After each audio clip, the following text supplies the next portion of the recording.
You need to know when you have enough. There needs to be a point where you stop chasing money. Why is that important? You don't want to fall in the trap of greed. A great story that helps you understand this is the story about Joseph Heller. Joseph Heller was a writer. He wrote the book Catch-22. Joseph Heller was at the party of a famous hedge fund manager. There were this big mansion and his friend said, Joseph, did you know that this hedge fund manager made more money in one single day than you did with Catch-22? And then Joseph replied very interestingly, yes, but I have something that he will never have. I have enough. I think that's so true, that if you continue chase money and you never experience enough, you will always have the feeling that you have a lack.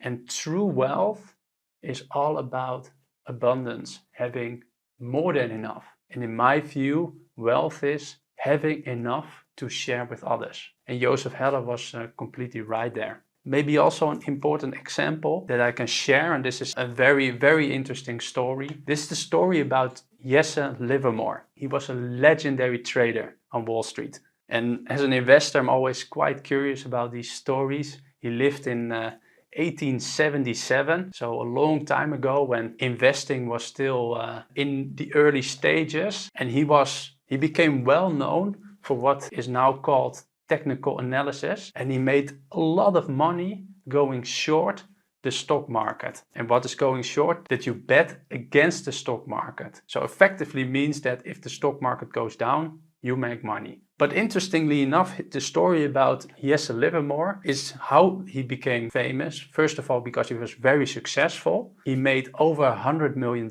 before the age of 30. So clearly he knew what he was doing. But what happened in 1929, there was a stock market crash, a very famous moment on Black Monday. The stock market crashed and many people lost his money. At that time, his family was very worried. Will Jesse come back? He came home and everybody was worried. How are you doing? The world ended. For most people it did. Many people had leveraged bets on the stock market and really lost all their money in that stock market crash. And Jesse Livermore was like, okay, why is everybody so worried? He told his family that he's made over $1 billion in the stock market that day. So effectively, if you look at, he has been one of the most successful investors. But a few years later, he lost all his money and eventually he killed himself. So Jesse Livermore was very successful as an investor. He made extreme amount of money, but eventually he lost it all. Why?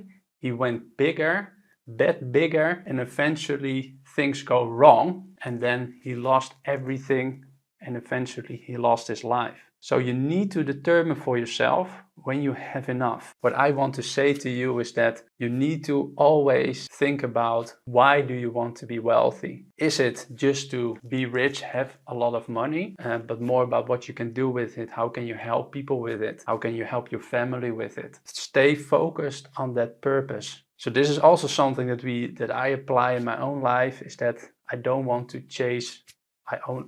chase money for the sake of money. I want to have money so that I can be a blessing to other people. I also use my time to teach people about money. I want to have them to have financial security, to reach their financial goals, to enjoy themselves, to be generous, and really to live. Thank you for watching my video. Please subscribe to my channel if you haven't done so, and click on the bell to get a notification when I upload a new video. If you want to ask a question, do so via the comment section and I will answer as soon as possible. Thank you and see you next time.